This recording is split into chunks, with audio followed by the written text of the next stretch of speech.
We got here early for already popping. This was on already. Damn. Oh, slut.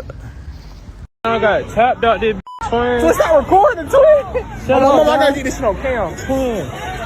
What the twin? I'm finna get the fuck on twin. On my mama twin, I don't even play.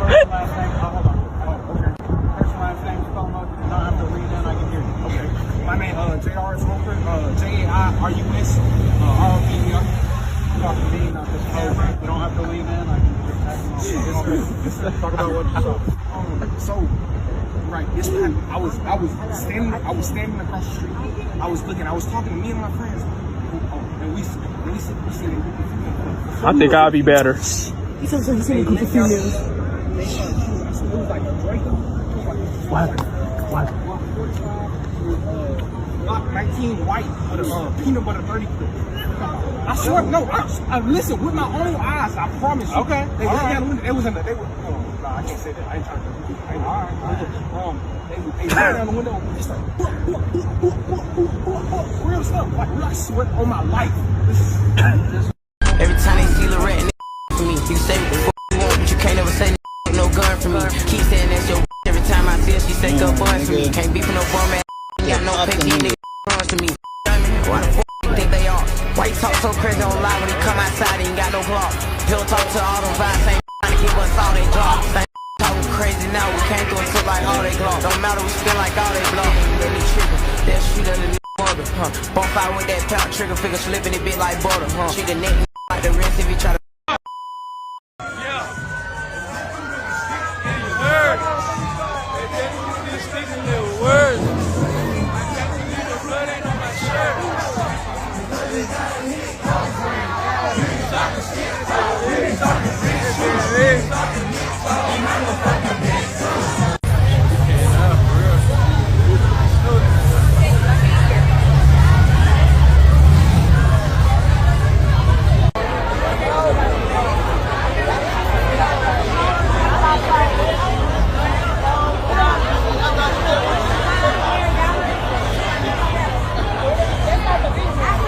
So from Thursday up until basically today, there's been a slew of shootings that's been going on in Atlanta. You got the little homie from Cleveland getting killed, and you got Rollo's people getting killed. But one of the things that is going underreported, unfortunately, is actually some of the good that the city has going on in the midst of all this BS. Now, a lot of y'all is looking at me like, man, hell nah, Nash. But if you will allow me, let me walk you through what's going on. Let's start right here. Learning more about two deadly shootings that happened less than 5 miles apart in Atlanta, where police believe the cases may have the same suspect.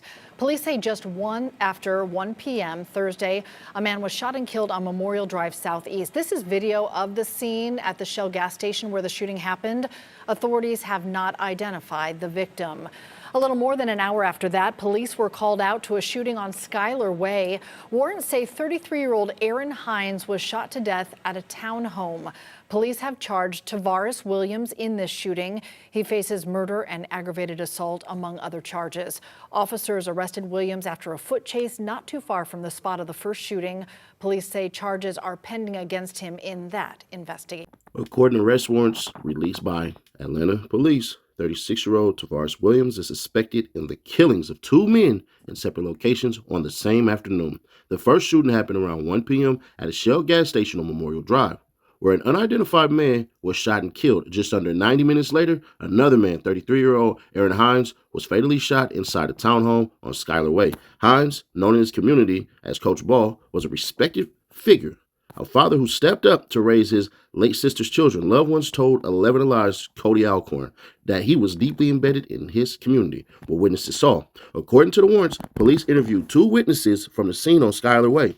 One stated he was in the living room with Williams, Hines, and another man when Williams sat down at the table after speaking briefly. The witness left the room to go downstairs, heard a gunshot, and then saw Williams flee the scene. The third man ran downstairs, grabbed his two young daughters, and escaped out the same door. The second witness had reportedly left to go get food and returned to find Hines on the couch with his head tilted back. At first, he assumed Hines was asleep, until the other witness told him what happened. That's when they checked on Hines and called 911. The arrest. After fleeing the townhome, Williams allegedly returned to the Memorial Drive gas station, the site of the earlier shooting. There, police caught up with him and arrested him after a brief chase. Police attempted to question Williams following his arrest, but he refused to speak and asked for a lawyer. He now faces multiple gun charges, including murder, aggravated assault, simple battery on an officer, and interference with government property. The latter two stemming from an alleged incident where he punched an officer in the face while at police headquarters. As of now, charges are still pending in the gas station homicide. The investigation remains active. Now, one of the things that Buddy did was he said he wanted to talk to his lawyer, which means there's a little more to that story than what we know. Anybody who just does stuff out of fits of rage and everything like that, bruh, let me help y'all out. They pretty damn dumb. They ain't being asked like, why you acting like, oh man, let me talk to my lawyer. That was a little calculated. He went back for a reason. Now, it's weird because there was this saying, and I don't know why and how true it is, but people do always go back to the scene of the crime. I can remember one point in time where I'm chilling with some of the homies and they crashed into something. And bro, I swear to God, by the next day, cats rolled right back past that thing. I was like 15 years old. This hella long ago. And I can just remember this kind of relating to me. But we had the youngin from Cleveland get killed. And it gets a little wild. Beat me up. I came from flipping pounds. I used to post up at that stove. No, you can't come around like a nigga get down and wipe out. You feel that Drake. One way missing. He was dissing. Free the guy, just close that case. Chase it down, gotta keep my pace. Fuck nigga, what? I'm on the way. You know what's happening, Reaper? Nigga jump out there and nigga blow. We be in the mix somewhere. They want my nigga, I block Ben again. One more time for all them whack ass trillers. Drop my thumb for my dead niggas. Don't look too far, get my nigga. Nah, they finna die, they finna die. Call me this stone to get up on them. I won't go and show my face. Kid that fire while my face. Do no click up. Well, breaking news this morning where 11 Alive's Ariana Maniz is following the story of 6 people shot at a local park on the city's south side. Ariana, what can you tell us right now? Well, Aisha, at this hour, we're live at Grady Hospital, where 5 of the victims from that shooting are here being treated. One of those victims in critical condition. One person was killed. Now, take a look at this video. This is video from that scene overnight. We just got information from Atlanta police within the last 15 minutes, and they tell us that this all unfolded just before 10 p.m. on Oak Drive in southeast Atlanta. This is in the Empire Park neighborhood. When they arrived at the scene, police say a 17-year-old boy was found dead on the scene, and a 21-year-old woman was also shot, taken to the hospital in stable condition. Now, around that same time, officers, they tell us that they were called to another shooting on Mount Zion Road where 3 more victims were found and taken to the hospital. And shortly after, police tell us that they stopped another car on Old Hateville and Cleveland Avenue where another shooting victim was found inside of a vehicle attempting to take themselves to the hospital. Now, investigators say they spent a lot of time collecting evidence at this scene as there were over 100 shell casings tied to the shooting. And police say as of right now, they do not have any suspects in custody. Take a listen. We are reviewing witness statements and video, hopefully, and hopefully we get something out of that. But right now, we don't have any suspects.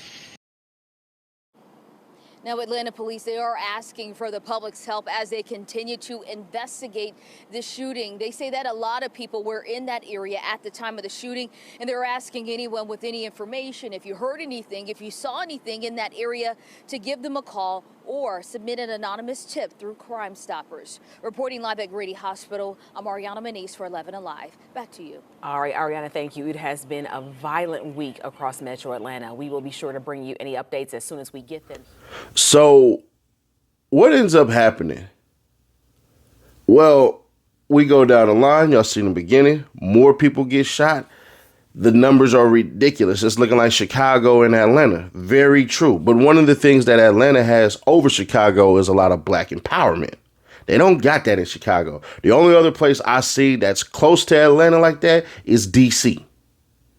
Other than that, there is no other cities in America that kind of, well, you can kind of say Houston a little bit.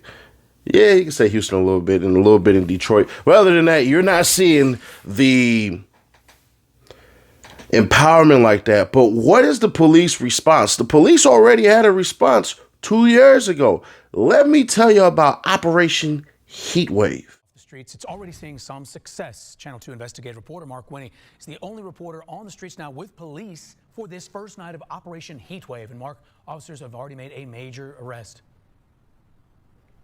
Yeah, in a murder case. Now, about this time last night, we were inside Atlanta Police headquarters as officers and agents, even a prosecutor or two, were about to hit the street for Operation Heatwave, described as a data-driven offensive against violent crime and gangs, scheduled to unfold over the next 16 weeks.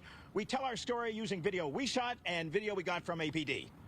We're going out there and we're going to meet these people in their strongholds.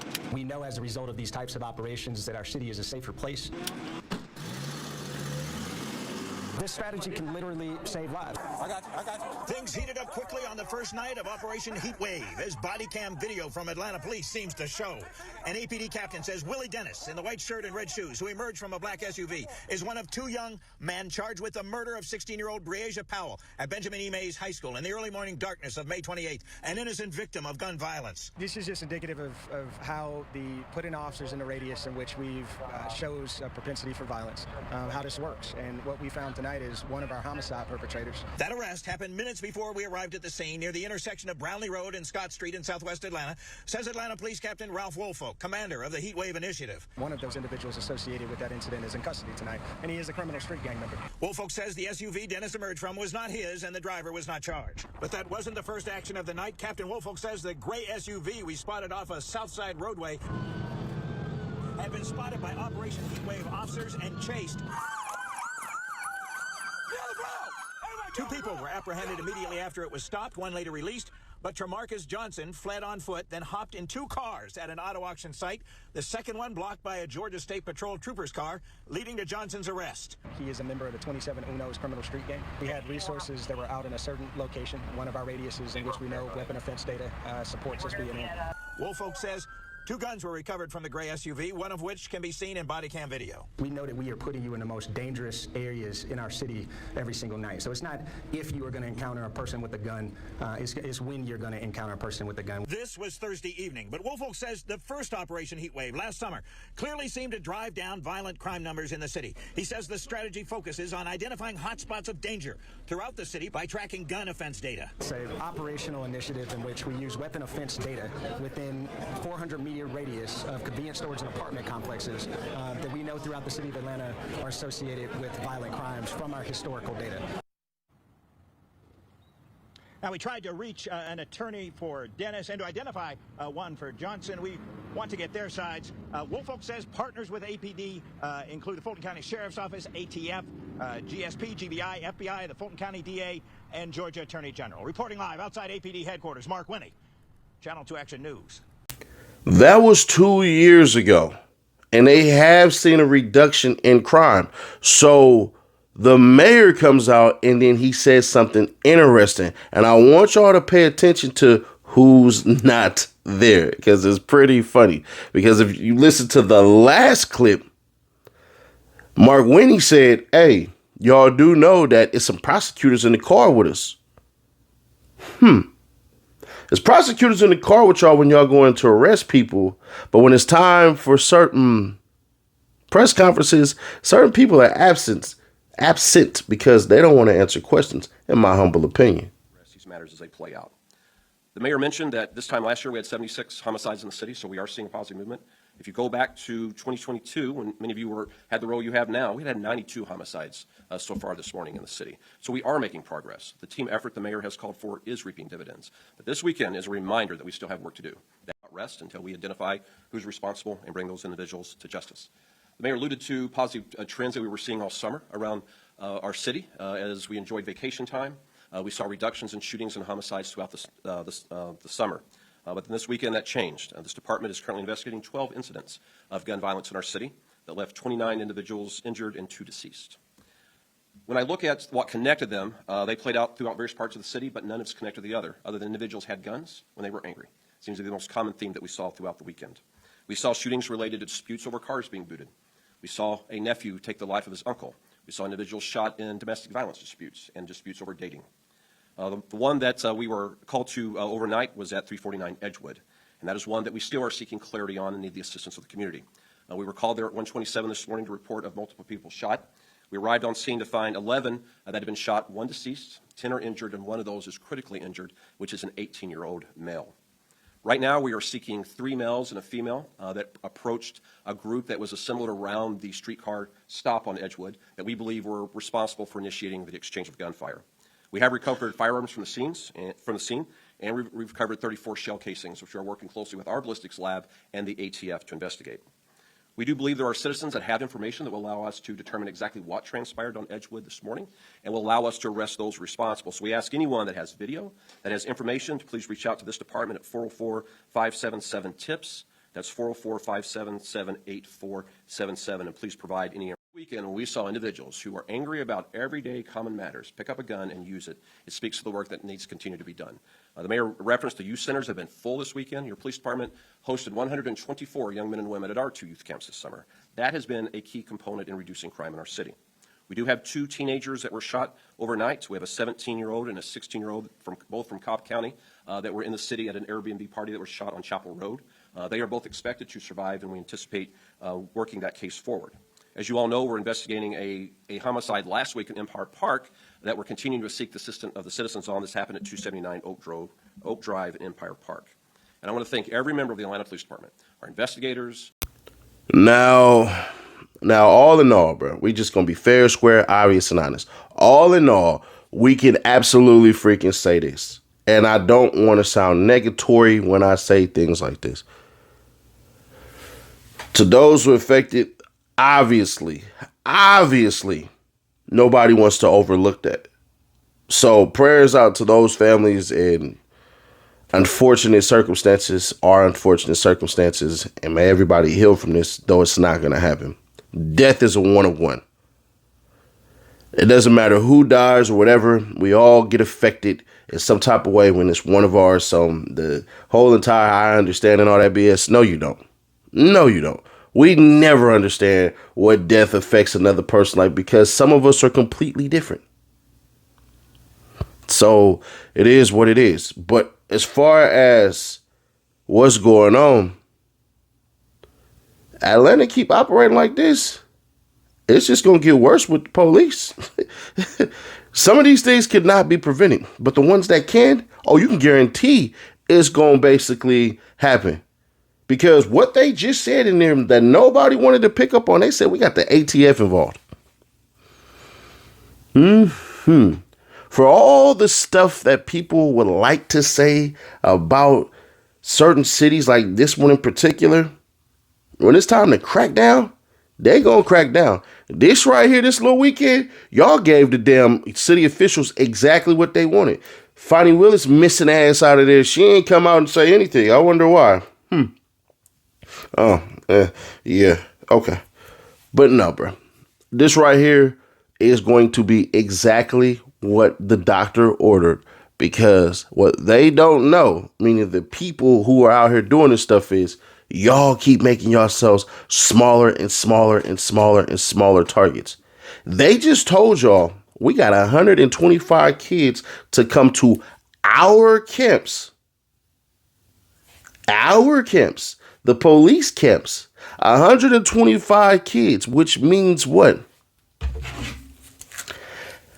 Hey, yo, that guy you was looking for, hey, I seen this on the news. You don't think in those camps, them cops ain't saying to them kids, you know, if you see something, report it. If you can say something, say it. Y'all don't think that them cops don't know that? Y'all don't think that indoctrination ain't happening?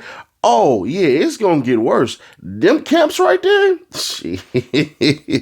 See, over there in Cleveland, it's not really violent like that. You want to know why? Because them youngins is getting money out there. They scamming and stealing. So all that gangster rap, that drill rap, that shit about to start dying out. They about to start getting flashier and flashier and flashier. And one thing that's going to happen with that is going to create more chaos, because the haves and have-nots is going to get worse. And that's what's going to turn people into their own enemies. One of the worst things about being from the hood is more than likely somebody who look like you from the place you from is the one that kills you. Homies always kill homies. Always. So when that money starts flowing in, watch how it starts to separate homies within a group. It always happens. You don't believe me? Ask yourself this. Who know you better than the people around you? Who got more to take from you than the people around you? Who do you trust more than the people around you? Yeah, I bet. But hey, who knows, bro? Make sure you keep up right here with the playlist so you can keep up on every single thing we got going. I'm going to make sure I get that queso video done for y'all sooner than later. And when that drop, man, y'all know how we doing. We going to step on something over here. Hit that like button like you like something. Subscribe, turn on the bell to notify. Share to keep your people aware. To the crew, that's the truth. What it up with the visionaries?